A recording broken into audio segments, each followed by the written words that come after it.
October 18 వరకు విజయవాడలో CPI జాతీయ మహాసభలు విజయవంతంగా జరిగాయని, లక్షలాది మంది తరలివచ్చారని ఆ పార్టీ ఆదిలాబాద్ జిల్లా కార్యదర్శి ముడుపు ప్రభాకర్ రెడ్డి అన్నారు.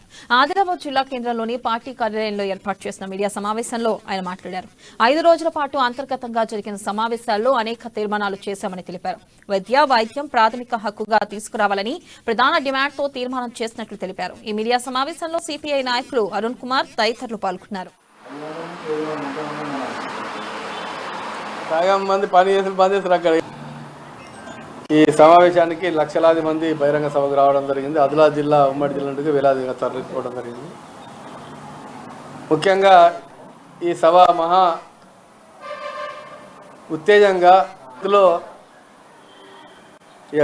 మార్కిజమే ధ్యేయంగా అందరూ ఇవాళ వేలాది మంది తరలి రావడం, అనేక దేశాల నుండి కూడా కమ్యూనిస్ట్ పార్టీ ప్రతినిధులు కూడా 20 దేశాలు రావడం జరిగింది. చాలా పెద్ద బ్రహ్మాండంగా జరిగింది. ముఖ్యంగా ఈ సమావేశంలో 5 రోజుల పాటు అంతర్గత అనేక తీర్మానాలు చేయడం జరిగింది. పార్టీ ఇవాళ విద్య, వైద్యం ప్రాథమిక హక్కుగా భారతదేశంలో తీసుకురావాలని చెప్పేసి ఒక డిమాండ్ పెట్టడం జరిగింది. దాంట్లో కాంట్రాక్ట్ బేస్ నర్సులు కానీ, ఆశా వర్కర్ కానీ, అట్లే విద్యలో కూడా ఉన్న కాంట్రాక్ట్ వర్కర్స్ తీసేసి మొత్తం పర్మనెంట్గా దేశవ్యాప్తంగా విద్యా, వైద్యం ప్రాథమిక హక్కు తీసుకొని